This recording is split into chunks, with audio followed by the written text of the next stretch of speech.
শারীরিক অসুস্থতার কারণে দীর্ঘদিন আমি ভিডিও আপলোড করতে পারিনি, সেজন্য প্রথমেই তোমাদের সকলের কাছে আমি ক্ষমা চেয়ে নিচ্ছি। তোমরা আমার ছোট ছোট ভাই বোন স্টুডেন্টের মতো, তো তবুও তোমাদের কাছে ক্ষমা চেয়ে নিচ্ছি, কারণ দীর্ঘদিন তোমাদের অনেক প্রয়োজন থাকা সত্ত্বেও আমি কিন্তু ভিডিও আপলোড করতে পারিনি।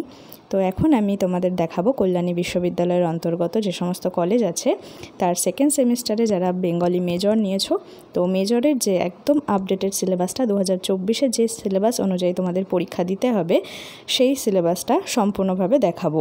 তো দেখে নাও, semester 2 course type major, course title হচ্ছে বাংলা সাহিত্যের ইতিহাস, আধুনিক যুগ ও বাংলা ভাষাতত্ত্ব দ্বিতীয় পর্ব। যেহেতু প্রাচীন যুগ মধ্যযুগ তোমরা সেমিস্টার 1-এ পড়েছো এবং ভাষাতত্ত্বের প্রথম পর্ব 1-এ পড়েছো, তাই আধুনিক যুগটা এই সেকেন্ড সেমিস্টারে এবং দ্বিতীয় পর্বটা রয়েছে ভাষাতত্ত্বের। কোর্স কোড BENG CC 201, এটা কিন্তু প্রশ্ন পেপারে তোমাদের থাকবে, দেখে নিও। কোর্স ক্রেডিট হচ্ছে 6। কোর্স লেকচার আওয়ার 60, এটা তোমাদের অতটা জানার দরকার নেই।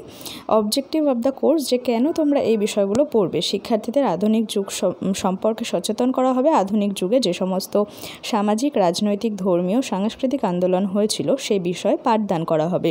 আধুনিক যুগে রচিত সাহিত্যের বিভিন্ন সংরূপ, সাহিত্যের বিভিন্ন বিষয় সম্পর্কে, সাহিত্যিক সম্পর্কে অবহিত করানো হবে।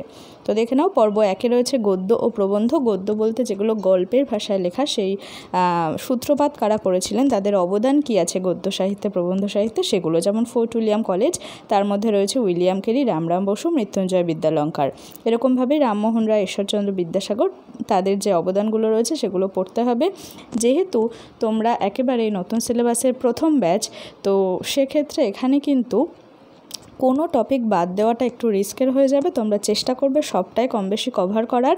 হয়তো আমি বলবো যে গদ্য প্রবন্ধ থেকে যে কটা আছে তার মধ্যে তুমি যে কোনো একটা বাদ দিতে পারো, কিন্তু তার বেশি বাদ দিলে কিন্তু পরীক্ষার হলে মুশকিলে পড়ে যাবে, এবং যেটা বাদ দেবে সেটাও কিন্তু ছোট প্রশ্নের জন্য রেডি করে রাখবে। মোট কথা সমস্ত সিলেবাসটা তোমাকে কম বেশি কভার করেই পরীক্ষার হলে পৌঁছতে হবে। এরপর রয়েছে সাময়িকপত্র, সাধারণ আলোচনা। মানে এই সাময়িকপত্র নিয়ে যে তোমাকে 2 পাতা 4 পাতা লিখতে হবে সেরকম বিষয় নয়, হয়তো টিকা আকারে আসতে পারে 2.5 নম্বর কিংবা 5 নম্বর। যেখানে তোমাদের 5 নম্বরের প্রশ্ন থাকে সেখানে 2.5 + 2.5 এরকমভাবে কয়েকটা সাময়িকপত্রের নাম দিয়ে দেবে। এগুলোর সঙ্গে তোমরা সকলেই কম বেশি পরিচিত এই নামগুলোর সঙ্গে। এরপর পর্ব 2-এ রয়েছে কাব্য ও কবিতা। এখানে ঈশ্বরচন্দ্র গুপ্ত থেকে শুরু করে মধুসূদন দত্ত, বিহারীলাল, রবীন্দ্রনাথ, অনেক কবিদের নাম আছে। আধুনিক অনেক কবি যেমন সুনীল গঙ্গোপাধ্যায়, শঙ্খ ঘোষ, শক্তি চট্টোপাধ্যায়, এনাদের নামও রয়েছে। এনাদের অবদান পড়তে হবে। প্রত্যেকটা টপিক থেকেই কিন্তু যে কোনো একটা তোমরা বাদ দিলেও দিতে পারো, তবে আমি বলবো সম্পূর্ণটা কভার করে যাওয়া বুদ্ধিমানের কাজ হবে। এরপর নাটক রয়েছে। তারপর পর্ব 3 উপন্যাস। আর একটা বিষয় হচ্ছে ক্লাস 11-এ তোমরা কিন্তু কম বেশি এই বাংলা সাহিত্যের ইতিহাস বলে যে বইটা তোমাদের ছিল সেখানে কিন্তু এইগুলো পড়েছো। সেখানে হয়তো 5 নম্বরের মতো করে পড়েছো। এখন তোমাদের 5-এর জন্য এবং 10-এর জন্য রেডি করে রাখতে হবে। তোমরা চেষ্টা করবে একটা নোটকে বারবার, যেমন এই উপন্যাসে বঙ্কিমচন্দ্র চট্টোপাধ্যায়, এটাকে 5-এও বানালে 10-এও বানালে এরকমভাবে না পড়ে একবারে বড় আকারে একটা নোট প্রস্তুত করলে, যে তার সমস্ত উপন্যাসের নাম, সেগুলোর কম বেশি বিষয়, তার অবদান, এইগুলো, তারপর কোন উপন্যাস কোন সালে, এগুলো লিখলে এবং সেটাকে 10-এর মতো করে বানিয়ে রাখলে যাতে 5-এ আসলেও কম বেশি তোমরা ছোট করে লিখে আসতে পারো। আর 2 নম্বরের প্রশ্নও কিন্তু এর মধ্যে থেকেই আসবে।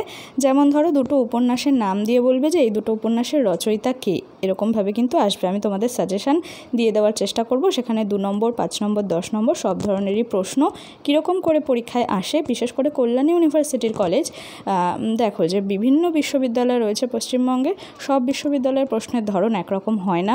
তো আমি যেহেতু কল্যাণী বিশ্ববিদ্যালয়ের প্রশ্নপত্র নিয়ে বিগত কয়েক বছর ধরে চর্চা করছি, তো সে কারণে আমার একটা সাধারণ আইডিয়া চলে এসেছে যে কীরকম হতে পারে। তো আমি সেই অনুযায়ী তোমাদের চেষ্টা করব সাজেশান দিয়ে দেওয়ার।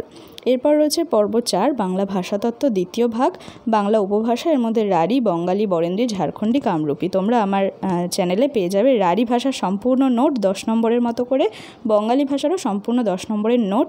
আমি একদম আমার প্রস্তুত নোটটাই তোমাদের ভিডিও আকারে দিয়ে দিয়েছি, সেটা তোমরা স্ক্রিনশট নিয়েও খাতায় লিখে নিতে পারো, অথবা ভিডিও থেকে দেখে দেখে কিন্তু বুঝে পড়াটা হয়ে যাবে। তো রাঢ়ী আর বঙ্গালীর যে ভিডিওটা রয়েছে সেটা তোমরা দেখে নিও। ধ্বনি পরিবর্তন, কারণ ও ধারা, অর্থাৎ ধ্বনি পরিবর্তনের কারণ, ধ্বনি পরিবর্তনের ধারা, দুটোই পড়তে হবে। শব্দার্থ পরিবর্তনের কারণ, শব্দার্থ পরিবর্তনের ধারা, এগুলোও কিন্তু তোমরা ক্লাস 11-12-এ পড়ে এসেছো বাংলা সাহিত্যের ইতিহাসে। এরপর রয়েছে বাংলা শব্দভাণ্ডার, রূপতত্ত্ব, লিঙ্গ, বচন, পুরুষ, মান্যচলিত বাংলা। এগুলোও কম বেশি ক্লাস 10, 9 কোনো না কোনো ক্লাসে তোমরা পড়েছো। এখন যেহেতু কলেজে পড়ো একটু বিস্তারিত পড়তে হবে, এই যা। তো এই হলো তোমাদের বাংলা মেজরের একদম আপডেটেড সিলেবাস। তোমরা এই অনুযায়ী প্রস্তুতি নিচ্ছ কি না একটু মিলিয়ে নিও। তো আজকে এ পর্যন্তই।